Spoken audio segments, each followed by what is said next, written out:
Olá, vamos iniciar mais uma edição do programa In Company. O nosso tema de hoje, gestão corporativa, riscos e compliance. E aqui comigo, o nosso especialista Arnaldo Lázaro. Arnaldo, antes da gente debater sobre esse tema, eu vou falar para você o quanto eu fiquei satisfeita com o retorno, dos primeiros episódios, a aceitação dos primeiros episódios do nosso programa. Você também teve esse feedback positivo? Olá, Mara. Foi muito legal. A gente está vendo que o pessoal está gostando do que a gente conseguiu produzir. Foram os primeiros blocos de produção do nosso podcast. Eu também estou muito feliz, muito entusiasmado, né? Porque a gente vai construir um programa de qualidade que realmente faça diferença para esse universo empresarial. Com certeza, e precisa, né? E a gente está aqui para isso.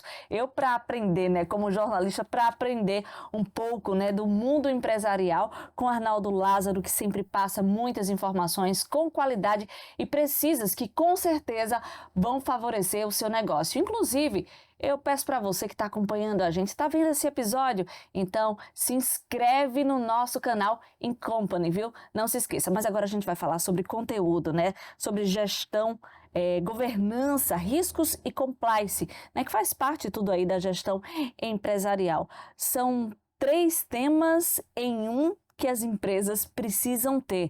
Eu sempre confundo um pouco, sobre gestão e compliance. Para mim é meio que um organograma que todas as empresas elas precisam ter, mas existem diferenciações. Que diferenças são essas? Explica pra gente, Arnaldo. Você não está sozinha nessa dúvida, tá? Grandes empresários ainda têm essa dúvida, porque a gente costuma ver muito esses 3 nomes juntos, Governança, risco e compliance.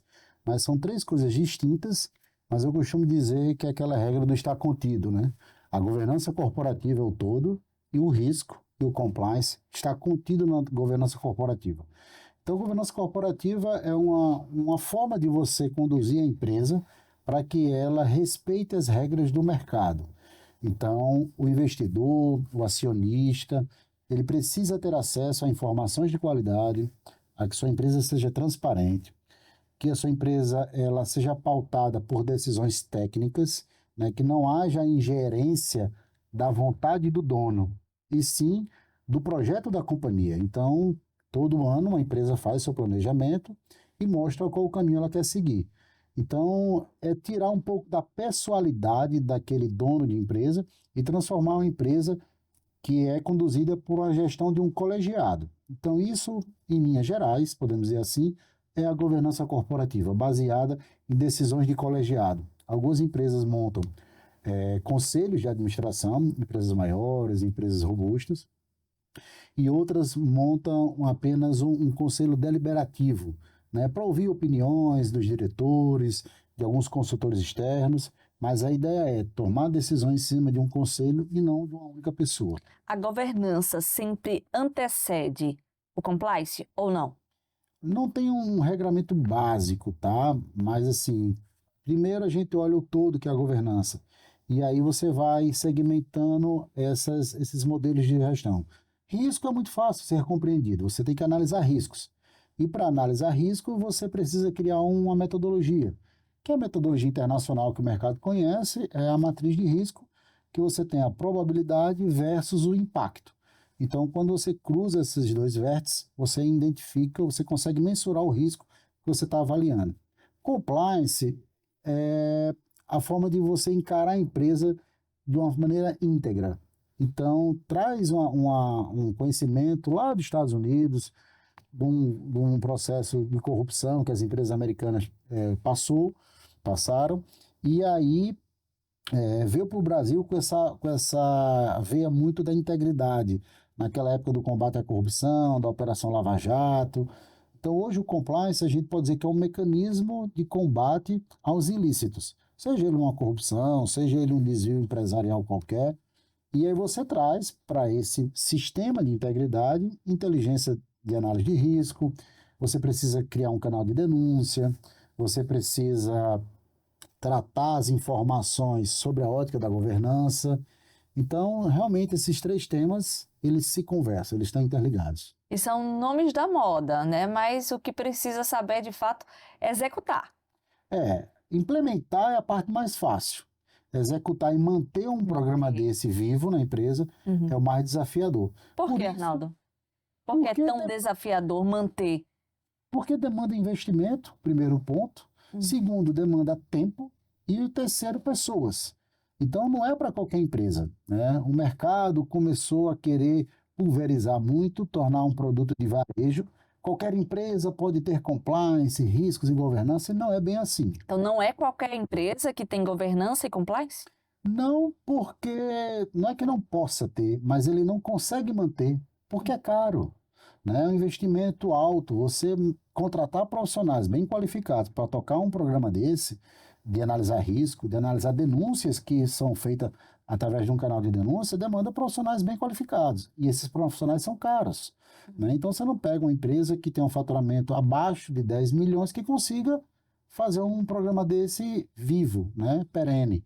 Algumas empresas conseguem implementar, mas logo depois ela desiste, ela deixa aquele programa stand-by e não coloca realmente um programa efetivo. Para você ter uma ideia, o Brasil ele tem um selo chamado Selo Proética, que é da CGU.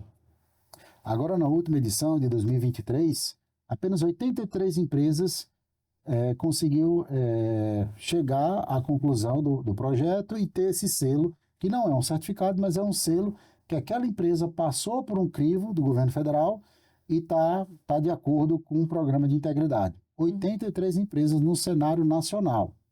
Então, se você pega da primeira edição até hoje, temos em média 600 empresas. Não é nada para um Brasil tão grande, né? Então, você veja que são poucas as empresas que conseguem fazer um programa que esteja qualificado para uma certificação. É iniciar, executar e E manter. manter. Manter é que é a dificuldade. Manter é o mais difícil. Em relação agora, Arnaldo, aos riscos corporativos, existe a possibilidade de proteger uma empresa de todos os riscos da atividade ou não? Mara, essa pergunta é difícil. Porque assim, o consultor, ele fica muito instigado a responder o que o empresário quer ouvir, né? Porque ele quer vender o contrato de consultoria, né? Mas a gente tem que ter muito cuidado e muita responsabilidade. Eu tenho uma solução, aquele gênio da lâmpada que veio, e não é bem assim. Não é e não pode ser, né? Porque assim, você não tem como resolver todos os riscos. Ah, eu vou deixar a sua empresa blindada de riscos. Isso não existe, né? O que você consegue é minorar os riscos, diminuir muito esses riscos, através de aplicação correta de uma matriz de risco, onde ela vai perpassar por todas as áreas da empresa. Aí você vai para o financeiro, para o operacional, para o jurídico, e você olha todos os riscos da empresa. E aí você consegue mapeá-los, e para cada risco você desenvolver um controle. E aí você começa a minorar esses riscos. Obviamente que pode ser que precise de investimentos. Então, lembra, manter um programa de compliance vivo requer investimento. Então, não é para toda empresa e nem todos os riscos serão solucionados. Alguns serão diminuídos, mas sempre haverá risco. Com certeza, né? Quem entra, né, dentro desse mundo empresarial tem que saber que existem esses riscos e como você vai fazer ali aquele jogo de cintura para poder... Faz parte do processo, né, Faz parte do Arnaldo? processo. Se você não quer se molhar, não vá para a chuva. Arnaldo, no Brasil, né, a palavra compliance está muito ligada também ao tema, né, tá ligada à corrupção, né? Eu penso muito compliance em organização, em organograma, em seguir aquelas regras, mas também está ligado muito à corrupção, né? Como é que você avalia, né, esse sistema de corrupção e compliance? Porque o compliance, como eu te falei, quando ele veio para o Brasil, ele veio dentro de uma situação onde o Brasil vivia a Operação Lava Jato, né? Então, é uma solução jurídica trazida lá dos Estados Unidos, onde o foco, um deles é o foco ao combate à corrupção. Então, quando você monta um programa de compliance com esse foco de combate à corrupção, ele tem uma característica de ser um programa de integridade. E aí nós temos a lei para ele, que é a Lei 12.846, que é a famosa lei anticorrupção. E lá ela tem um checklist. Você tem que preencher aquele checklist da lei para estar de acordo. E isso é muito importante para as empresas que fornecem para os entes públicos, ou seja, que participam de licitação e que vendem produtos ou serviços. Então, tem que ter compliance no modelo de integridade. Já para o outro lado, que é na relação privada, onde você tem uma empresa, mas você quer fazer negócio com a minha empresa, mas não quer correr tanto risco, você vai exigir de mim, como teu fornecedor, que eu tenha compliance, para que você fique mais segura que se você fizer negócio comigo, o negócio vai ser íntegro, transparente. Então, as grandes empresas estão desenvolvendo programas de compliance por exigência do mercado, mas não por corrupção. Entendi, Arnaldo. O assunto é complexo mesmo, viu? Obrigada, né, pela sua participação. No próximo episódio a gente vai falar sobre a justiça no Brasil. Então você que está acompanhando a gente, né, continua aí e se inscreve no canal, não se esqueça. Então, próximo episódio, Justiça no Brasil.